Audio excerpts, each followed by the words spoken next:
আসবে তো। সুখবর, সুখবর।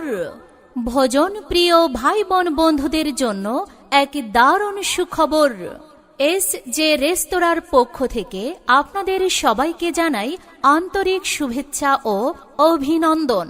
আর নয় টোক, আর নয় গফরগাঁও, এখন পাচ্ছেন আপনাদের হাতের কাছে এস.জে. রেস্তোরাঁ, বামনখালী বটতলা বাজার, বামনখালী বটতলা বাজার, বামনখালী বটতলা বাজার, বামনখালী বটতলা বাজার, পাগলা, গফরগাঁও, ময়মনসিংহ। শুভ উদ্বোধন, শুভ উদ্বোধন। 1 আগস্ট রোজ শুক্রবার এস.জে. রেস্তোরাঁর শুভ উদ্বোধন। 1 তলা হলরুম, 2 তলা হলরুম ওপেন। আমাদের কাছে আছে সুন্দর মনোরম ঘরোয়া পরিবেশে খাবার পরিবেশনের সুব্যবস্থা। আপনারা পাচ্ছেন স্বল্প মূল্যে মানসম্মত খাবার। সকালের